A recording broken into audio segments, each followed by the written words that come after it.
from all around Geelong. And welcome back. And every Saturday morning we have the Colts segment. Here's Alex Tigani. That's right, Dick. And this morning we delved into Division 4 to see Winchelsea stars in Jared Lubke, Jai Price and one of the coaches in Brad McKenzie.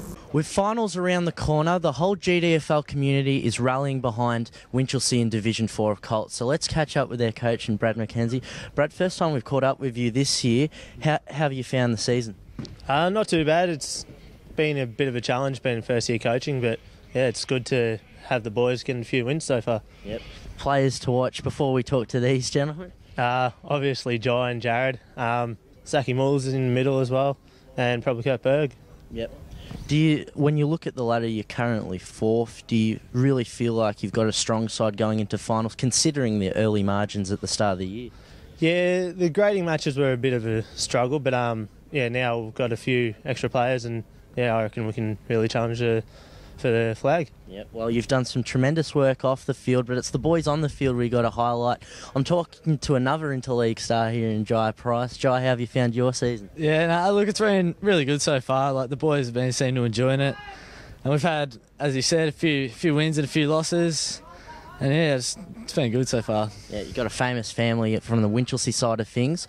The question we all want to know, when's the first senior game? I don't know. I'll hopefully be pushing for one next year, but yeah, we'll see how we go. Yeah, well, so will this gentleman, Jared Lubke. Jared, how have you found the season? Oh yeah, it's been pretty good. Just trying to enjoy the year, really. Yep. And finally, as one of the players, what would it mean to you if you could take out the Division 4 premiership? Oh yeah, it'll be pretty good. Be good to get a premiership before I go into seniors next year. Yeah. Great. Two future senior heroes and a coach that's done some tremendous work. Thanks for joining us, guys. Look at all that action there at the Eldersley Reserve. Looking at this morning's action, however, Anarchy, they could make it 2 from 2 after they ended their long losing streak, moving to Division 3. I might go down to South Barwon to see East Geelong play, hopefully get a win on board for them. They've been struggling. North Geelong versus Corio in a top-of-the-table clash there. Bannockburn hosting Belmont. We were there about a month ago. Hopefully that'll be entertaining as well. And I mentioned Division 4 before. Corio too hosting Leopold as well. Winchelsea hosts Torquay. Now, it's not just that we got to watch. It's also quarter time right now. Ocean Grove hosting Joey's. For Winchelsea to make the finals, we need Joey's to be leading over Ocean Grove. So exciting action in the Colts from my point of view anyway, and I guess we'll move on to the seniors now with Dick. And Alex will be back again next Saturday morning talking everything that is Colts footy. As we alluded to in segment 1, we have a very special guest on the show this morning. He is the coach of the Thompson Tigers Footy Club out there at the Thompson Thunderdome. It is Stuart. Good morning. How are you? Yeah, good, thank you. I sort of said Stuart Jones, didn't I, mate? Stuart Jones. Yeah, I know that, Stu, but I just wanted to make sure... You're calling me stupid. Stuart, welcome, mate, on a cold Saturday morning, and the Tommy Tigers, they're struggling a bit at the moment, aren't they? Yeah, we are struggling a little bit, but, you know, there's a few positives to come out of the season. You know, we've got a young group and, you know, they're still going to stick around next year, and we're looking to recruit a few players, so hopefully we'll get back up to towards the top. You told me you come down from East Burwood originally. Yeah, that's correct, yeah. And something you did tell us off here, that you actually played a little bit up at the Basin. Yeah, coached the Basin for a couple of seasons. Yeah, that'd be hot and dusty in the middle of July up there, wouldn't it? Yeah, real nice up there, yeah, nice and fresh. You sort of decide whether you want to go to Ballarat to play or the Basin. I mean, just about the same, Grubby. What do you reckon? I'd give it away, I wouldn't bother going on any of them. Foot of the Dandenong, it's pretty cold. Mate, obviously Bones gave it away very, very late last year due to family commitments. Yep.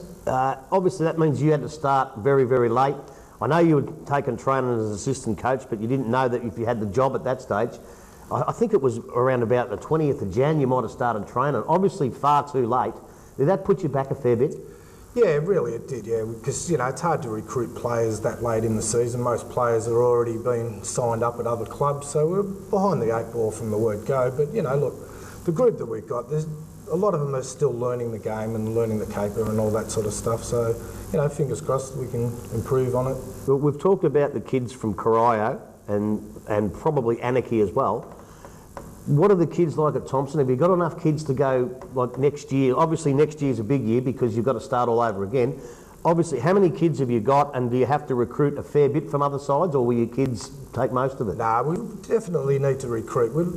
At the moment, we're in the process of recruiting players, and I've got a list of about 100 players, and I've always believed that if you talk to about 100, you might get 10, but if you talk to 10, you might only get 1. So, you know, we're looking at trying to bring 10 quality players to the club, which will strengthen our senior list, and those 10 or 12 or 15 blokes that have been playing seniors this year will just strengthen our reserves, and then we can have some, you know, players pushing for selection each week and putting a bit of pressure on blokes to perform on a regular basis. Well, look, the exodus of players over the last couple of years, and especially some class players in Brent McLeod and Luke Forbes, obviously you were never going to cover them, but young Jackson McLeod, he's had a terrific season. I don't normally like to single out one player, but he has had an absolutely fantastic season. Yeah, Jackson's a good player, you know.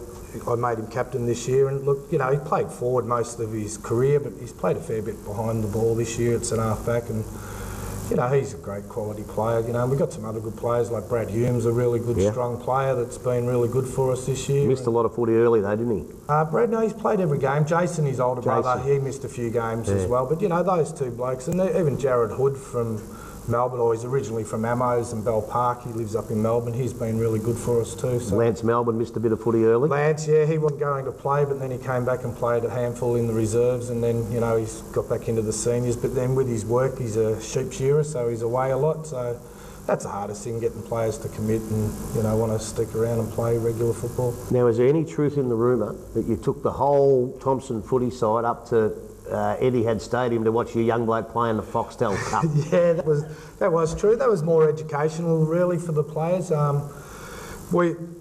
know West Perth play, you know, an 18-man zone defence, and they pressure, and they won the grand final in the Waffle last year playing that style of football, and we were trying to implement that sort of style. So it was good to take them up there and give them a bit of education and all that sort of stuff. And so, yeah, look, you know, I thought it was good and a good opportunity, and plus it was indoors, a bit better than a couple of weeks ago when they played in the grand final down here, where all the players were freezing cold, and a few of our players turned up and watched and supported as well, so it was good.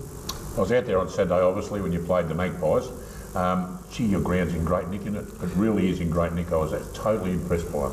Yeah, no, it is. You know, turf wicket in the middle can be a bit slippery, but the rest of the ground's good, and the facilities have been they're really good. You know, we've got a new gym area, a new meeting room for the players, and, you know, there's a lot of potential in the club, and, you know, we've got players that we're going to interview throughout the week and things like that, you know, hopefully they'll see the facilities and the ground and want to come there and play football. And when's the official opening of Mitchell Park, the new naming rights?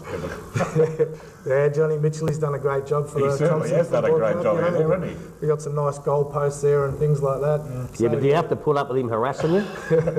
And Burley. All we need is our council now to get a mayor that's involved with Anarchy and look after our Anarchy footy club out there. I reckon everyone's forgotten that they're in the actual city of Greater Geelong side. Yeah, that's it. It's the facilities out there are terrible, and no one really seems to care about Anarchy. It's a shame. Yeah. But maybe the bloke with the funny looking hairdo, Mary, might go and have a look one day. You never know. Instead of worrying about the Yarra Street. Does he travel out that way, does he? I don't know, he goes out there, I don't know. Might go out, I'm not going to say anymore. They're very nice indeed. But Stewie, thanks for coming in, mate. Yep. And good luck this afternoon with the 94.7 match of the day against the Cry Devils.